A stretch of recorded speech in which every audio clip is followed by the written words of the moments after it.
It all started with a single cut. A small wound, deep in the jungle. Nobody screamed. Nobody noticed. But that one moment changed human history forever. Today, you're going to find out how a virus jumped from a monkey to a human and stayed hidden for 60 years before anyone knew it existed. Before we continue, subscribe right now. If you love the stories your own body never told you, this channel is for you. That way, you won't miss the next mystery hiding inside your biology. You might think this is just ancient history, something distant that doesn't affect you. But it isn't. What happened in an African jungle 100 years ago explains why more than 35 million people are living with HIV today. It explains why a tiny, invisible virus can take decades to show its effects. And it explains something even more unsettling. Your body can live with a threat for years without sending you a single warning sign. This isn't just about the past. It's about how your immune system really works when something slips in without making any noise. Let's go to the origin. In the early 20th century, in southeastern Cameroon, a hunter walks into the jungle looking for meat. It's a common practice in the region, hunting chimpanzees for food. But this particular chimpanzee carries a virus called SIV, the simian cousin of HIV. The hunter butchers the animal, and at some point, without noticing, he cuts his own skin. The chimpanzee's blood touches his own blood. That gesture, repeated thousands of times by generations of hunters, normally causes nothing. But this time, it does. The virus finds an open door, and it walks through. Here's something you wouldn't expect. That same virus, inside a chimpanzee's body, barely causes any harm. Chimpanzees have been living with SIV for hundreds of thousands of years. Their immune systems learn to tolerate it without collapsing. But the human body had never seen anything like it.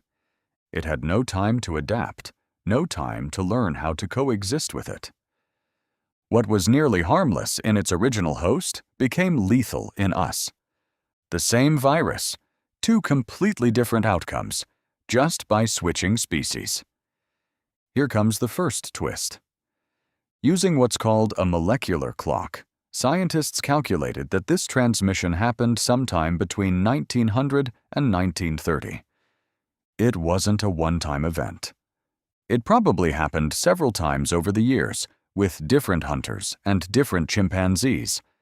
But only one of those transmissions managed something none of the others did, adapting well enough to the human body to spread from person to person. The rest burned out on their own.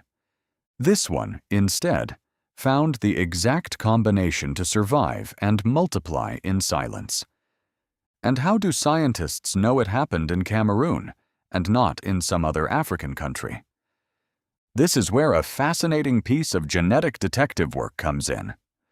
Researchers collected droppings from wild chimpanzees across different regions of Central Africa for years. They analyzed the SIV virus in each population and compared its genetic similarity to human HIV. The closer a chimpanzee strain matched the human virus, the closer it likely was to the exact point of origin. And the strongest match showed up in chimpanzees from one very specific area of southeastern Cameroon, near the Sangha River. That's where the final piece of the puzzle clicked into place. But locating the spot still didn't answer the bigger question. And there's something else few people know. The strain that conquered the world, the one responsible for more than 90% of cases today, is called Group M. But that wasn't the only jump that happened. In that same region of Central Africa, other hunters came into contact with infected gorillas, not chimpanzees.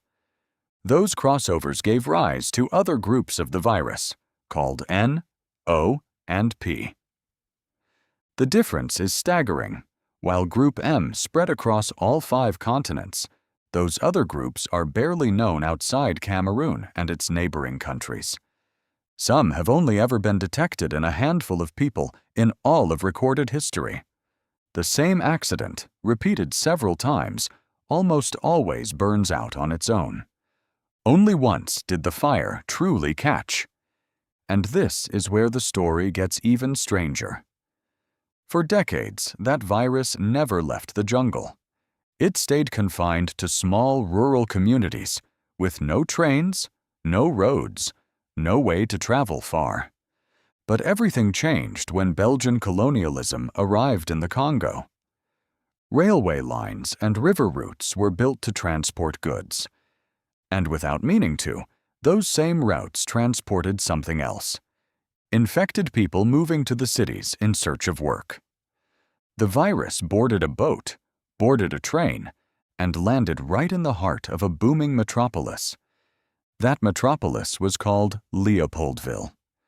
Today, we know it as Kinshasa, the capital of the Democratic Republic of the Congo. In the 1950s, this city was growing at a brutal pace, full of migrants and commerce. It was the perfect setting for a virus spread through blood and sexual contact to find thousands of new hosts. And that's exactly what happened. What used to be an isolated case in a village turned into a silent transmission network inside a city of hundreds of thousands of people. Nobody at the time had any idea what was happening beneath the surface. Now here's the chilling part. There's a blood sample, frozen and preserved since 1959, taken from an adult man in Leopoldville. Decades later, scientists analyzed it with modern technology. And there it was, genetic material from HIV, almost identical to the virus circulating today. It's the oldest direct proof of human infection that exists. That man in 1959 had no idea he was carrying a virus that, 20 years later, would be declared a global pandemic. He lived, he died, and his blood remained stored like a time capsule nobody knew how to read until much later. And here's a myth worth busting once and for all. For years, a single man was blamed for bringing HIV to the United States. A Canadian flight attendant named Gaëtan Dugas, nicknamed by the press as Patient Zero. He was accused of deliberately spreading the virus across the country. The story went viral, showing up in books and documentaries. But it was false. In 2016, scientists analyzed preserved blood samples from the 1970s and found something definitive. The virus was already circulating in New York before Dugas had his first relevant sexual contact. The real origin was Kinshasa, not one single person. Duga was just another victim, not the culprit. And yet, his name stayed branded forever in popular culture as a synonym for plague. That tells you something important. Sometimes we invent human villains to explain what is really just biology and bad geographic luck. Compare that to what happens today. When a new virus appears, scientists can sequence its entire genome within weeks. Today, we have rapid tests, genetic surveillance, and laboratories connected across the planet. Back when HIV started spreading, none of that existed. There was no way to detect a new virus until it started killing people visibly and repeatedly. The difference between detecting something in weeks versus taking 60 years doesn't depend only on the virus's biology. It depends on how blind we are to what we still can't see. But the question that should really unsettle you is this one. If the virus was already in humans since the 1920s or 1930s, why didn't the world find out until 1981? The answer is simple and terrifying at the same time. HIV can take 8 to 10 years, sometimes more, to cause visible AIDS symptoms. During all that time, the infected person feels completely normal.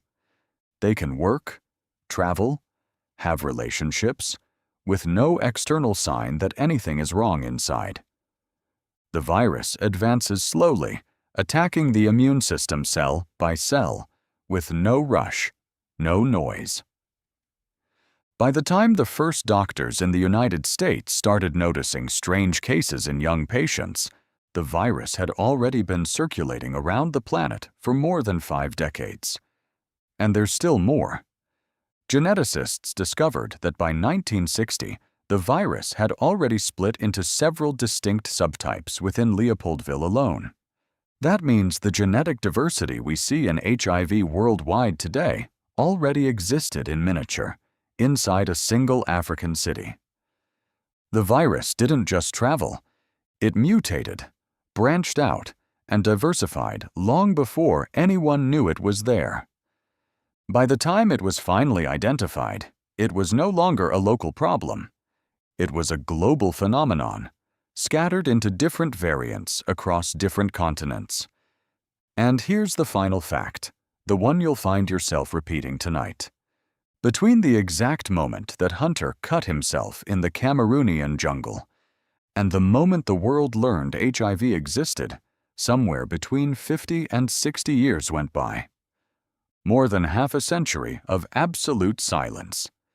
A virus born from a single wound had time to cross an entire continent, board ships, settle into cities, split into genetic variants, and finally jump to other countries.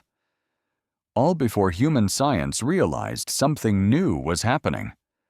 No other known pathogen managed to stay so undetected for so long while quietly spreading across the planet. What began as a tiny accident in the middle of the jungle ended up redefining public health for the entire world.